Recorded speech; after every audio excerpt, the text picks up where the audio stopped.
এপাশ থেকে এসে নুয়ে পড়ছে, মানে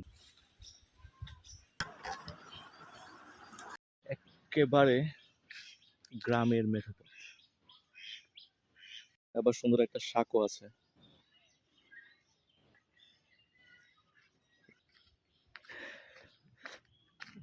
গ্রামের শাকও। যাই হোক, আমাকে একজন কারেকশন করে দিছে, এটা খাল না, এটা হলো নাগেশ্বরী নদী। কেউ কেউ বলতেছে সুতিয়া নদীর শাখা নদী আর কি। যাই হোক, পার হওয়া যাক।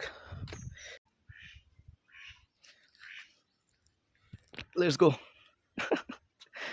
অ্যাটেম্পট নেই সাঁকোতে চড়ার। সেই শব্দ, ও বাঁশের কচকচানির শব্দ, মানে পিলার আছে, পিলার দেওয়া। তো হ্যাঁ, আমি আমি প্রথম বলছি এটা খাল বোধ হয়, পরে বললো না খালই বোধ হয়, যদি সুতিয়া নদীর শাখা হয়। তো যাই হোক, এটা নদী তো বলা যায় না অবশ্যই। ও আল্লাহ, এই এটা কাঁপতেছে সাঁকোটা। যাই হোক, নদী হইতে পারে, ছোট নদী যদি বলা যায়, বাট সি, এটা কিন্তু কাঁপতেছে। যাই হোক, কাঁপানোর চেষ্টা করে তো কাঁপানোর দরকার নাই, কিন্তু এমনি তো লিটারেলি ন্যাচারালি কাঁপতেছে আর কি। যাই হোক, মনোযোগ দেই সাঁকোর উপর। আবার ফাটা একটা অংশ আছে।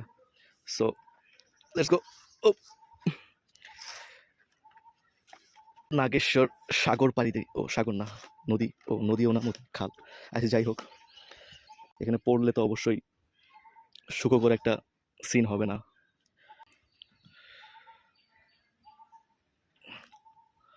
বাঁশের মানে ঝাড় দিয়ে বাঁশগুলা এপাশ থেকে এসে নুয়ে পড়ছে, মানে দুনো পাশে বাঁশের ঝাড় বহুত।